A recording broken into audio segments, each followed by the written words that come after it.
ഫോണിൽ വിളിച്ച് മുത്തലാഖ് ചൊല്ലിയ പള്ളി ഇമാം റിമാൻഡിൽ.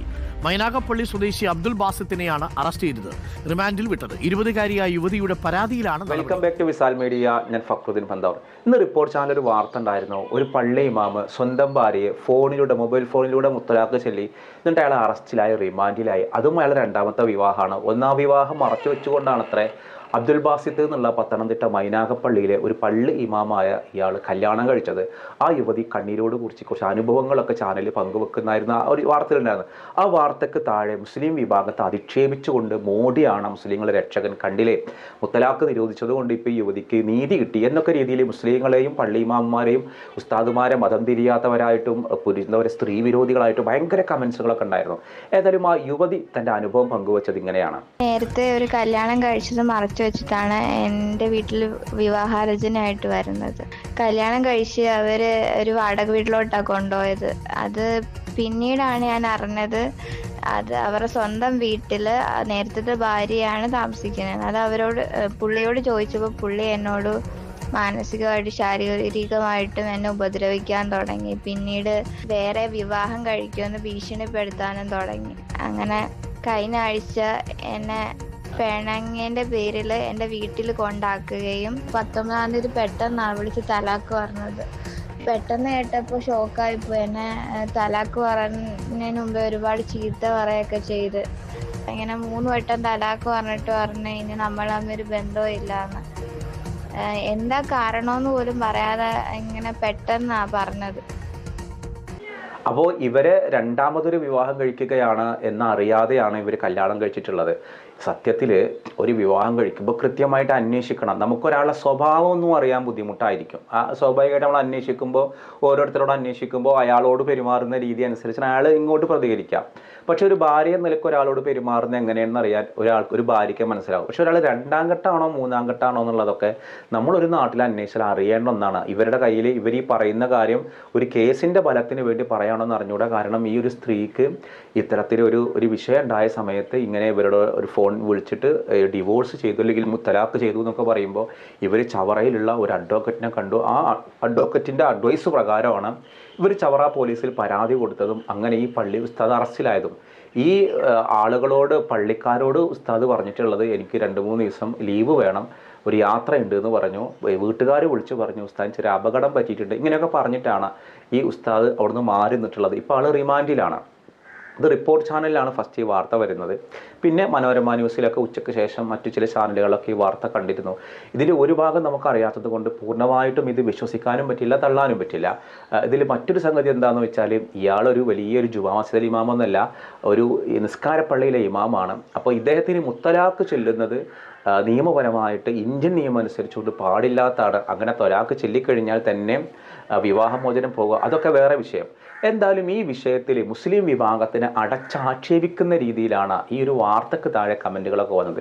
ഇതിൽ 2-3 കാര്യങ്ങൾ ശ്രദ്ധിക്കാനുണ്ട്. ഒന്ന്, റിപ്പോർട്ട് ചാനലിലൊരു വാർത്ത വന്നു എന്ന് കരുതിയിട്ട് കണ്ണടച്ച് വിശ്വസിക്കാൻ കൊള്ളൂല. അങ്ങനെ പറയാൻ കാരണം എന്താ പറയുക, പൊന്നാനിയിൽ ഇതുപോലൊരു സംഭവം ഉണ്ടായി. ഒരു പെണ്ണിനെ കുറേ പോലീസുകാർ, പൊന്നാനിത്തെ SI-യും അതേപോലെ DYSP-യും തിരൂർ DYSP-യും മലപ്പുറം SP എല്ലാവരും ചേർന്ന് ലൈംഗികമായിട്ട് പീഡിപ്പിച്ചു എന്ന് പറഞ്ഞിട്ട് വലിയ ബോംബ് വാർത്ത ഈ റിപ്പോർട്ട് ചാനൽ വന്നിരുന്നു. അതൊരു ഫേക്ക് വാർത്തയായിരുന്നു.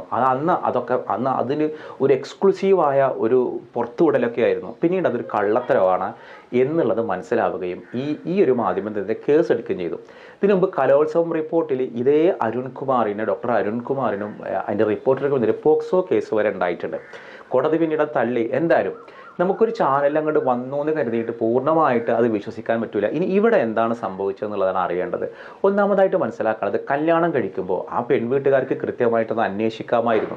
ഇനി അവർ പറയുന്ന കാര്യങ്ങൾ മുഴുവനായിട്ട് ഈ സാധാരണ ഈ ദാമ്പത്യ പ്രശ്നങ്ങളൊക്കെ കോടതിയിൽ എത്തിക്കഴിഞ്ഞാൽ തൻ്റെ ഭാഗം ന്യായീകരിക്കാൻ വേണ്ടിയിട്ട് എന്തും വക്കീൽ ഇങ്ങനെ പറഞ്ഞു കൊടുക്കുന്നു, അങ്ങനെ പറഞ്ഞാളെ ഇങ്ങനെ പറഞ്ഞാളെ ഇതങ്ങനെയാണ് ഇങ്ങനെയാണെന്നൊക്കെ പറയും.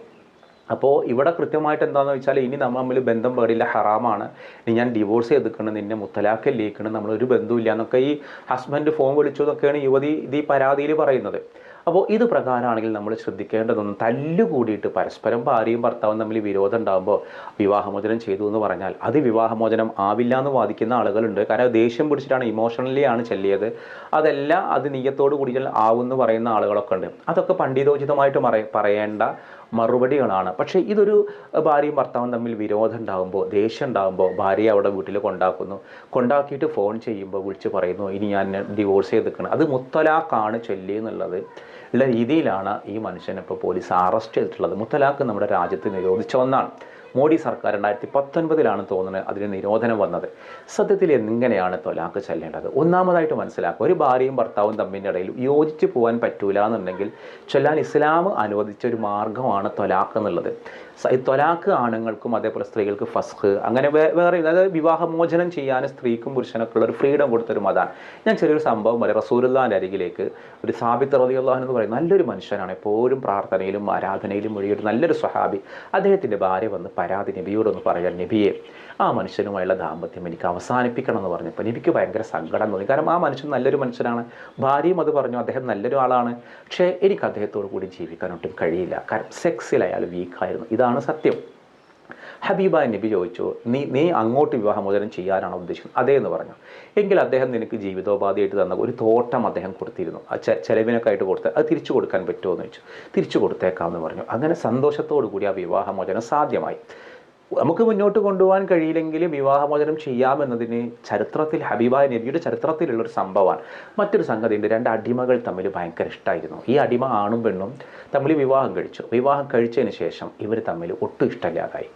ഈ ആണിന് പെണ്ണിനോട് ഭയങ്കര ഇഷ്ടമാണ്. ഞാൻ അവരുടെ പേര് മറന്നുപോയിട്ടോ, അതുകൊണ്ട് ആ പേര് പറയാത്തത്. ഹബീബായ നബിയുടെ കാലത്ത് നടന്ന സംഭവമാണ്. അപ്പോൾ ഈ ഒരു അടിമയായ ആണിന് ഈ പെണ്ണിനെ ഭയങ്കര ഇഷ്ടമാണ്, എന്നാൽ ഈ പെണ്ണിന് ഒട്ടും ഇഷ്ടമല്ല. അങ്ങനെ ഈ പെണ്ണ് വന്നിട്ട് ആയിഷാ ബീവിയോടൊന്ന് പരാതി പറഞ്ഞു, ഞങ്ങൾ തമ്മിൽ ഒട്ടും ഇഷ്ടമല്ല, ഇതൊന്ന് ഒഴിവായി കിട്ടാൻ നബിയോട് പറഞ്ഞാൽ മതി എന്ന് പറഞ്ഞു. നബി സല്ലല്ലാഹു അലൈഹി വസല്ലമയോട് വന്ന് കാര്യം പറഞ്ഞപ്പോൾ നബി ചോദിച്ചു, അദ്ദേഹം നിന്നെ വല്ലാതെ ഇഷ്ടപ്പെടുന്ന ഒരാളല്ലേ, തമ്മിൽ ഒന്നിച്ചു പോയി കൂടെ എന്ന് ചോദിച്ചപ്പോൾ ആ സ്ത്രീ ചോദിച്ചൊരു മറുപടിയാണ്, അങ്ങ് എന്നോട് കൽപ്പിക്കുകയാണോ? ശരി, വിവാഹമോചനം വേണ്ട, സ്നേഹത്തോടെ പോയി. നബി പറഞ്ഞു, കൽപ്പിക്കുമെന്നല്ല, ഞാൻ അദ്ദേഹത്തിന് വേണ്ടി ഷഫാഅത്ത് ചെയ്തതാണെന്ന് പറഞ്ഞു. എന്നിട്ടും ആ സ്ത്രീ ഒന്നിച്ച് പോകാൻ ഒരുക്കല്ല.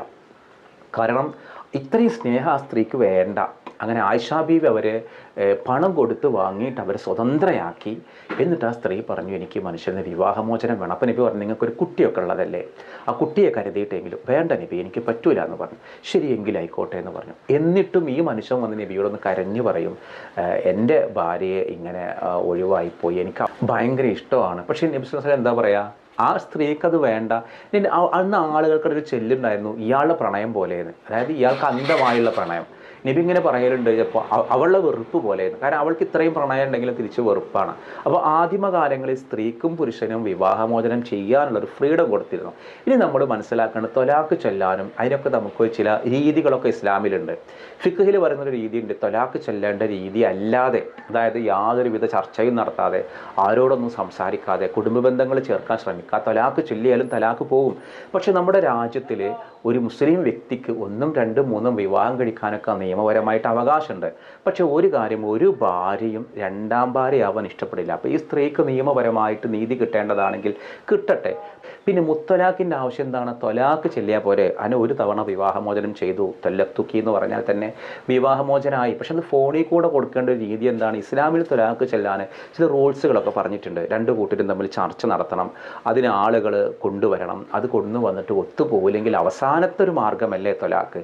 ദേഷ്യം പിടിക്കുമ്പോൾ ഫോണിലൂടെ അങ്ങോട്ട് തൊലാക്ക് ചെല്ലുക, ഇതൊക്കെയാണ് ഇതിൻ്റെ പിഴവ്. ഇനിയിപ്പോൾ ഇതിൻ്റെ പേരിൽ ഒരു മുസ്ലിം ആ ഒരു വിഭാഗത്തിന് ഉസ്താദുമാർ മോശക്കാരാണ്, അങ്ങനെയാണ് ഇങ്ങനെയാണെന്നുള്ള ഭയങ്കര വ്യാഖ്യാനമൊക്കെ ഉണ്ട്. നമ്മുടെ നാട്ടുകാർക്ക് മുസ്ലിം വിഭാഗത്തെ പറ്റി പെട്ടെന്ന് അറിയോ? മതനിയമങ്ങൾ കുറച്ചറിയും, ഫുള്ളായിട്ട് അറിയില്ല. എന്നിട്ട് അങ്ങോട്ട് സ്വന്തമായിട്ടാണ് തീരുമാനിക്കും. നമ്മൾ കിട്ടുന്ന പെണ്ണിനെ നമുക്ക് ഒഴിവാക്കാനും കൂടെ കൊണ്ടെടുക്കാനൊക്കെ ഫ്രീഡം ഉണ്ടെങ്കിൽ അത് മിസ്യൂസ് ചെയ്യാൻ പാടില്ല. അത് എന്ത് രൂപത്തിലാണെങ്കിലും ദേഷ്യം പിടിച്ചാൽ ചെല്ലാനുള്ളതെല്ലാം തൊലാക്ക്.